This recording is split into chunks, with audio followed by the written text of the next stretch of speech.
বলছেন এটা আমার বাড়ি নয় গো, আমি যে এই বাড়ির অতিথি, আমি কয়েকদিনের জন্য এই বাড়িতে এসেছি, আমি কয়েকদিন পর চলে যাব। বলছে কি বলছেন, এই গৃহ আপনার নয়?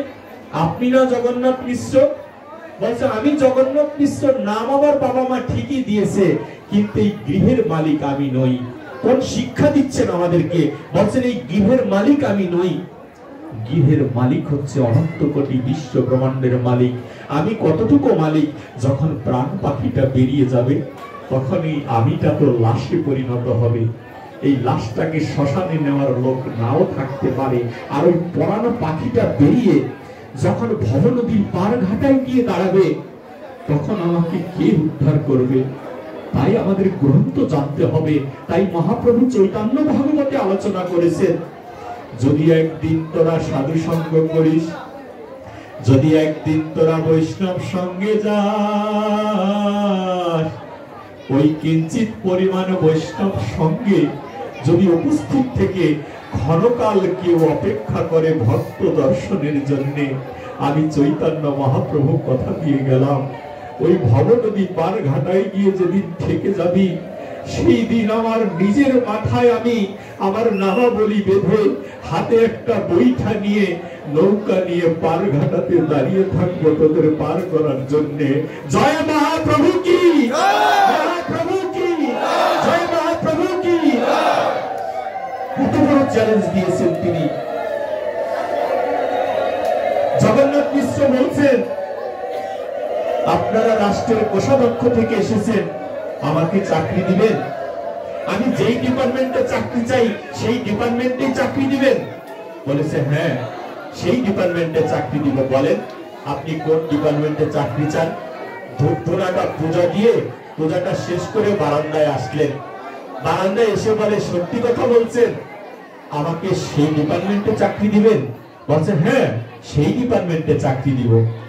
বলছে তাহলে কৃপা করে আপনার ওই রাষ্ট্রের প্রধানের কাছে গিয়ে বলবেন আমাকে যেন কৃষ্ণ সেবা ব্রত ডিপার্টমেন্টে চাকরি দিয়ে দেয়, আমি যেন কৃষ্ণ সেবায় যেন নিজেকে যুক্ত রাখতে পারি। এই কথা যে বলতে পারে তার ঘরেই তো আমার মহাপ্রভু যায়। না হলে মহাপ্রভু মিশ্র পরিবারে কেন আসলেন? সেই সময় অনেক নামি দামি পরিবার ছিল, গ্রন্থাদি বলছেন, কিন্তু নামে বড় হলে কি হবে, ভিতরটা তো বড় নয় গো। ভিতরটা যে অন্ধকারে ভরা, সেই অন্ধকারটাকে দূরীভূত করে বিশ্ব ব্রহ্মাণ্ডে নয়, অনন্ত বিশ্ব ব্রহ্মাণ্ডের শ্রেষ্ঠ পরিবার হচ্ছে এই মিশ্র পরিবার। এই জন্য আমি বলছি মিশ্র পরিবার শ্রেষ্ঠ কেন?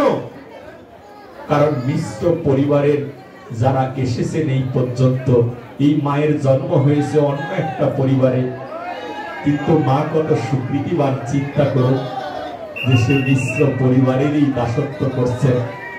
ভগবানের বাড়িতে তার জন্ম, ভগবানের বাড়িতে তিনি এসেছেন, এর দেখাশোনা করছেন, আর আমার মতো নরাধমকে তিনি কৃপা করছেন। এর যে জ্বলন্ত প্রমাণ আর হতে পারে না। আপনি গ্রন্থ দেখবেন, অনেক সময় বলতে পারেন কাল্পনিক কিনা, কিন্তু বাস্তব তো আমাদেরকে জানতে হবে। ভগবান সেবা দেবার এত কিছু প্রয়োজন নেই। আপনি একটা ভগবানের সেবা দেখান যে এত কিছু দিয়ে সেবা করে ভগবানকে লাভ করেছে। কৃষ্ণ সেবা সে তো রাধারানী দিয়েছেন, এর চেয়ে শ্রেষ্ঠ আর কেউ দিতে পারেনি। সেই রাধারানী কৃষ্ণকে কি দিয়ে পূজিত করেছেন? ননি, দুগ্ধ, মিষ্টি, ছানা, কোনো কিছু নিয়ে রাধারানী কৃষ্ণ সেবা দেননি। রাধারানী শুধু দু একটি পুষ্পকে হাতে নিয়ে রাধারানী কৃষ্ণ চরণে ঢেলে দিয়েছেন আর বলেছে, কৃষ্ণ তোমাকে কি দিব? বিশ্ব ব্রহ্মাণ্ডে যা আছে সব তো তোমার মাধব। ওই গাছের ফুলটা তোমার, গাছের ফলটা তোমার, গাভীর দুগ্ধটা তোমার, ওই ঘোষ হচ্ছে তোমার, তাহলে আমি তোমাকে কি দিয়ে সেবা দিব? তাই তো বৈষ্ণবেরা বলেন, কি দিয়ে পুজিব ভগবান তোমারে আমি, কি দিয়ে পুজিব ভগবান, আমার বলিতে কিছু নাই আর হরি, আমার বলিতে কিছু নাই আর হরি, সকলি তোমারি সন্তান কি দিয়ে পুজিব ভগবান। এই ভাবটা যেদিন আমাদের মাঝে আসবে যে হে ভগবান, তোমাকে আমি কি দিয়ে সেবা পূজা দিব। ভগবানকে পূজা দেওয়ার কত বাসনা আমাদের, তাই না? কিন্তু ভগবান বললেন আমার সেবার চেয়ে আমার ভক্তের সেবা শ্রেষ্ঠ। আমাকে যদি কেউ প্রসাদ দেয়, আমি যদি সেই প্রসাদ গ্রহণ করি আর তার যদি উচ্ছিষ্ট হয়, তাকে তোমরা প্রসাদ বলে জানবে। ভগবানকে দিলে ভগবান যদি গ্রহণ করে, তার উচ্ছিষ্টকে প্রসাদ বলা হয়। আর ভগবান বললেন আমার ভক্তকে যদি কেউ দেয় আর আমার ভক্তের যদি উচ্ছিষ্ট হয়, তাকে তোমরা মহাপ্রসাদ বলে জানবে। প্রসাদ আর মহাপ্রসাদ ভগবান পথ দেখিয়ে গেছেন। আর আমি ঘুরে বেড়ালাম মিষ্টি কেনার জন্য, আমি ঘুরে বেড়ালাম বড় বড় ফল কেনার জন্য। এই শিক্ষা চৈতন্য মহাপ্রভু দেননি। এই শিক্ষা মহাপ্রভুর শিক্ষা নয়। আজকে মায়ের আশ্রয়ে আমরা আসি না?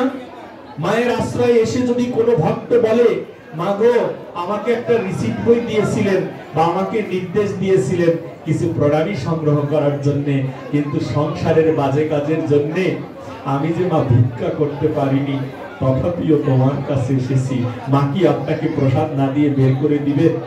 মা বলবেন বসো, তুমি প্রসাদ নিয়ে যেও। আবার যে ভক্ত 50,000 টাকা কালেকশন করে দিয়েছেন, সেই ভক্তকে কি মা চেয়ারে বসে প্রসাদ দিবে? এটা তো মায়ের বিচার নয়। মারা তো এমন হয় না। সন্তানদেরকে সমদর্শী ভাবে একমাত্র মায়েরাই দর্শন করতে পারে। আর ওনার সংসারে, ওনার ঔরসে যদি একটা দুইটা বাচ্চা থেকে থাকে, সেইটার চেয়ে বেশি আদর করে যারা যারা অন্য মায়ের ঘর থেকে আমার এই মায়ের ঘরে এসেছেন, তাদেরকে যে বেশি আদর করে ছেলে বলে ডাকে। আমি জিজ্ঞেস করেছিলাম যে মা আমি কি বলে আপনাকে ডাকবো? আচ্ছা সবাই তো আমাকে মা বলে ডাকে। কত সহজ বিষয়টা, তাই না? ভগবানের সেবা দেবার আমরা কত প্রার্থনা করি, কিন্তু চৈতন্য মহাপ্রভু এই লীলা নবদ্বীপে করেছেন।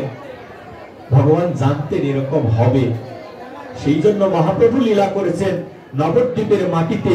আকাশ বাতাস অনন্ত বিশ্ব ব্রহ্মাণ্ডকে অবাক করে দিয়েছেন।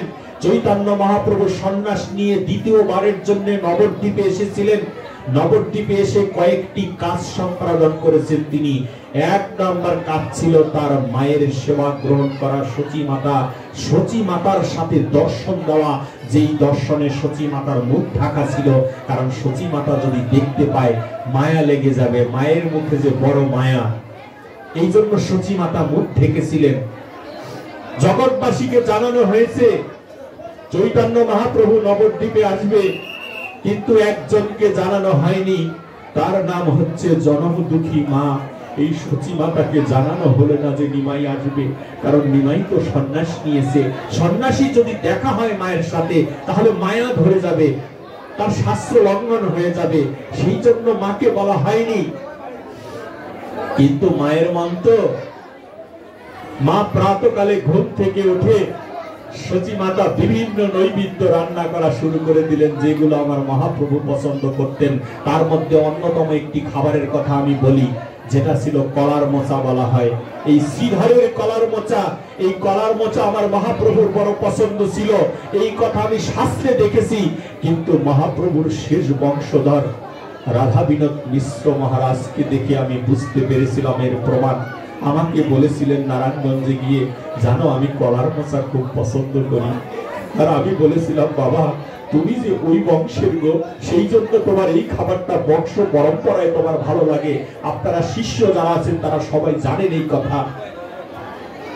এই রাধা বিনোদ মিশ্র গোস্বামী তিনি অনেকগুলো কলার মোচা একত্রে করে এত বড় একটি বড়া করে উনি খেতে ভালোবাসতেন, যেই কথা আমি নিজের চোখে কানে শুনেছি, নিজের চোখে দেখেছি। মহাপ্রভু এই কলার মোচা বড় পছন্দ করতেন। তাই সচী মাতা আমার কলার মোচা সহ বিভিন্ন নৈবেদ্য 100টা আইটেম তৈরি করেছে। তাকে কে খবর দিল?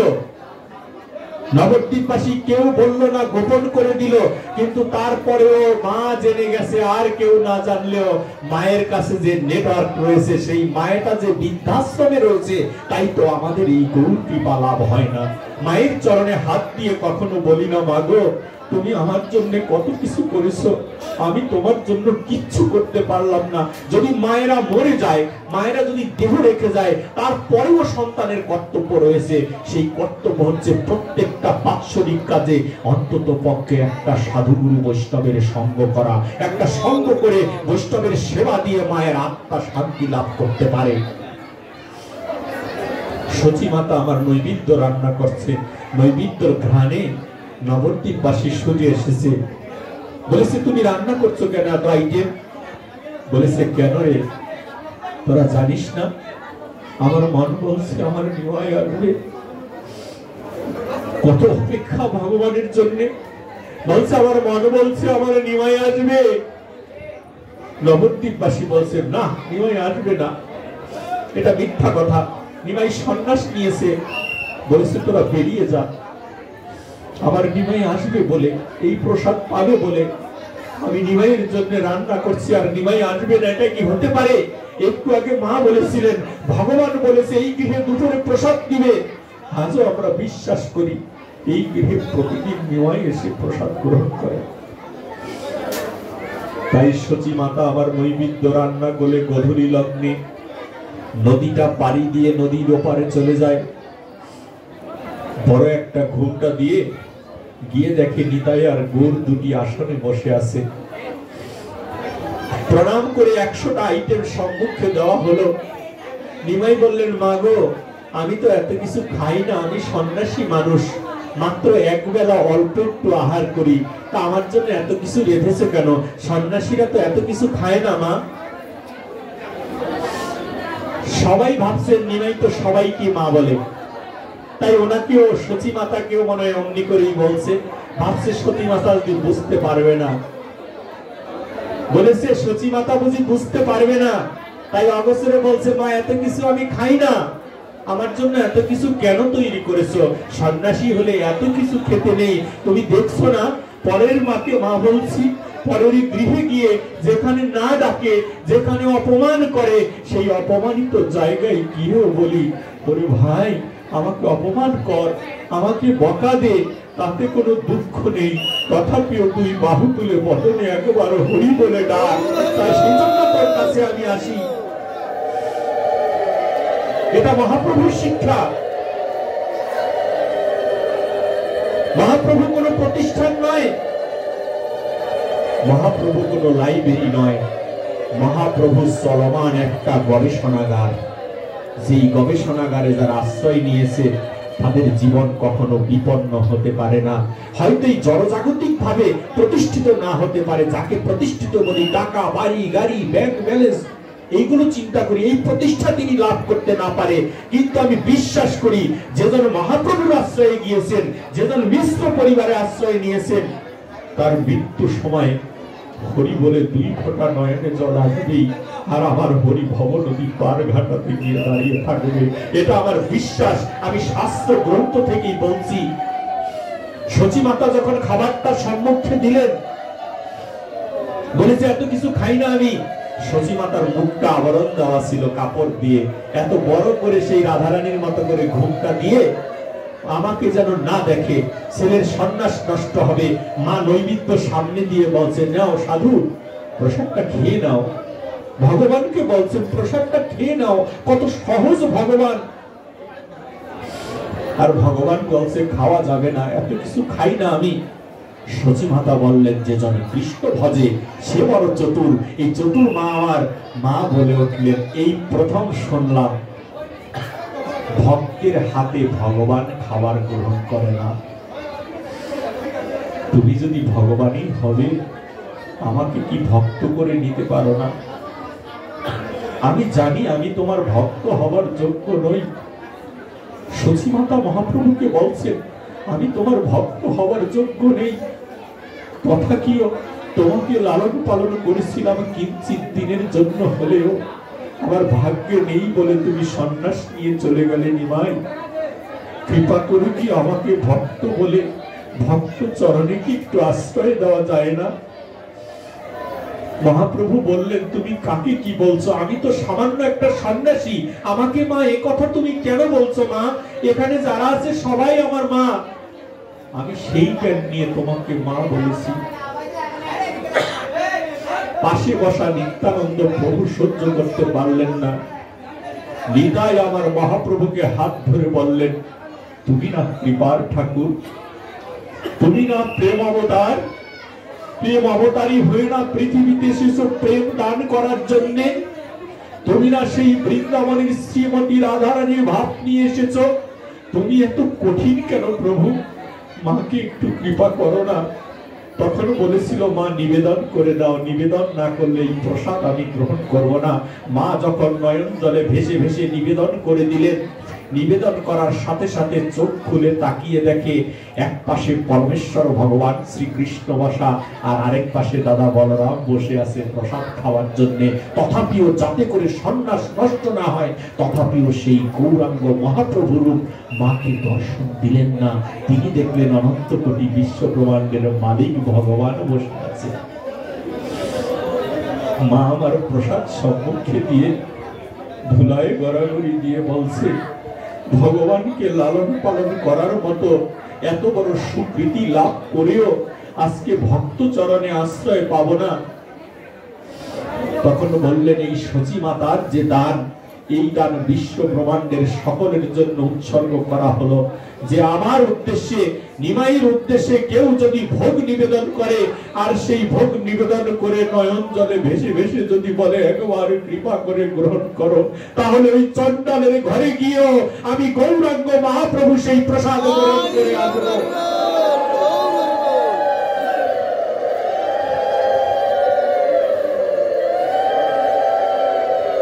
মহাপ্রভু যখন ওইখানে বসে লীলা বিলাস করছেন, আরেক নরধাম ছিল শ্রীধর পণ্ডিত।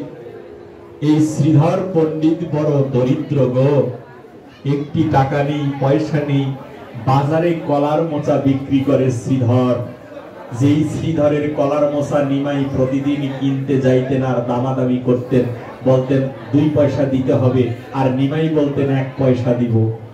ভগবান দামাদামি করে শ্রীধরের কলার মোচা। ভগবানের টাকার বড় অভাব পড়েছে। কি লীলা করছে মহাপ্রভু, এই অমৃতময় লীলা। শ্রীধরের বাজারের সেই কলার মোচা কিনতে যায় প্রভু বারে বারে। এই নিমাই বারে বারে যায়। নিমাই সন্ন্যাস নিয়ে দ্বিতীয়বার যখন নবদ্বীপে আসে, মাকে কৃপা করলেন। আর দ্বিতীয় কৃপাটি করেছিলেন আমাদের সেই শ্রীধর পণ্ডিতকে। সবাই রাস্তা দিয়ে যায়, শুনেছে নিমাই এসেছে, জানো মহাপ্রভু এসেছে। মহাপ্রভু কি নিয়ে এসেছে? বলেছে, জানিস না এই মহাপ্রভু নাকি ভগবান, সে নাকি ভগবান, সে এসেছে, চল তাকে দেখতে যাই। কেউ বলছে, আরে সে কৃষ্ণ, সে স্বয়ং কৃষ্ণ। বলছে, কৃষ্ণ কি পছন্দ করে? কৃষ্ণ ননি পছন্দ করে, বৃন্দাবনে ননি খেয়েছে হাড়ি ভেঙে। কৃষ্ণ কি পছন্দ করে? কৃষ্ণ ছানা পছন্দ করে, কৃষ্ণ দুগ্ধ পছন্দ করে, কৃষ্ণ গাছের ভালো ভালো ফল পছন্দ করে। এইগুলো নিয়ে যেতে হবে। সবাই যার যার সাধ্য মতো নিয়ে নিয়ে যাচ্ছে, বস্তায় বেঁধে খাবার নিয়ে যাচ্ছে। শ্রীধর পণ্ডিত বলল, তোমরা কোথায় যাও? ভগবানকে পূজা দিতে যে কিচ্ছু লাগে না, এটা প্রমাণ করেছেন চৈতন্য মহাপ্রভু। তোমার কিচ্ছুটি লাগবে না, একদম কিছু নয়, শূন্য হাতে নিমাইকে সেবা দেওয়া যায়। শ্রীধর পণ্ডিত বললেন, তোমরা কোথায় যাও? বলেছে, কেন তুমি শুনোনি? আরে ভগবান গৌর হরি এসেছে।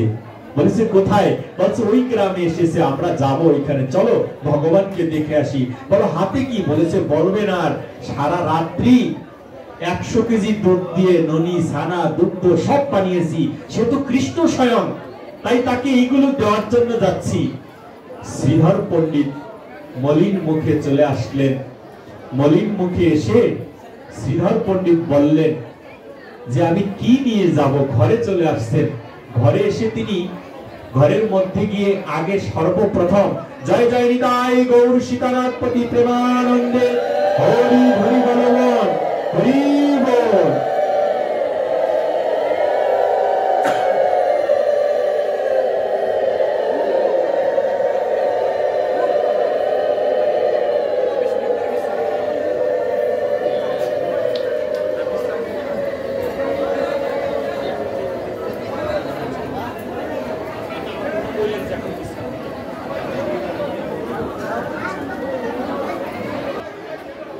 যখন ঘরে চলে আসে, ঘরে এসে সর্বপ্রথম গেল তিনি রান্নাঘরে।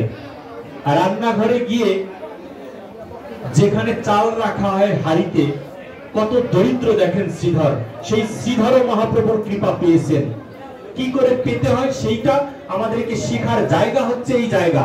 এখান থেকে আমরা শিখে যাব কি করে মহাপ্রভুর কৃপা পেতে পারি। এই শ্রীধর পণ্ডিত যখন হাড়ির মধ্যে হাত দিল, হাড়ির তলাতে আঙুল ঠেকে গেল, কিন্তু হাড়িতে কোনো এক টুকরো চাল খুঁজে পাওয়া গেল না।